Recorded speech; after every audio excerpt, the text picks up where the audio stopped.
Liszt was by all accounts the greatest pianist of the 19th century and had lived a life of celebrity, enormous fame, and wealth. But amazingly, he retired from the concert platform at age 35, and after a decade of a much quieter life composing in Germany, tragedies befell him. His son died at the age of 20, and only a few years later, one of his remaining 2 children, a daughter, died at age 26. He was devastated and chose to remove himself from the world and enter a monastery in Rome, where he spent much of the next several years. His life took on a very deliberate daily religious routine, which continued until his death more than 20 years later. And his music reflected his crisis of the soul, raging against tragedies that had befallen him, yet able to find consolation in religion, in nature, and in music itself.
The sincerity of Liszt's religious convictions in his later years, after all the excesses of his youth, has sometimes been called into question.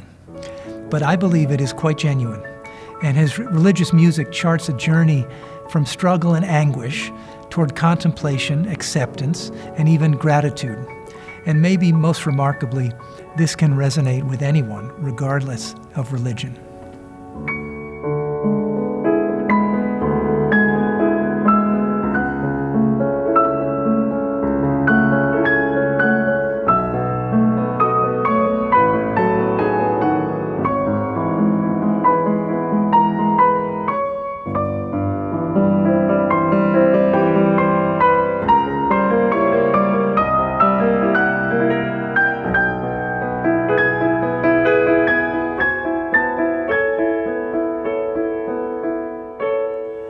For many years, he was a guest at the Villa d'Este, an exquisite villa with elaborate gardens and fountains on a hill outside of Rome. Here, in peace and serenity, he could compose, attend Mass daily, commune with nature, and meditate on his own mortality.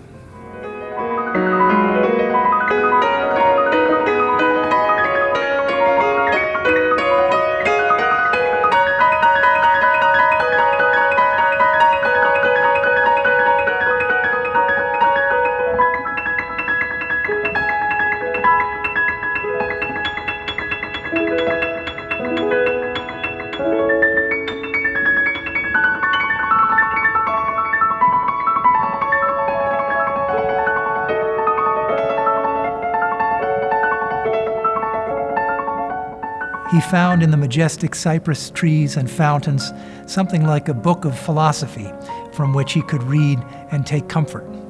For Liszt, there was a grand power in nature, but also an extreme delicacy and a perfect simplicity.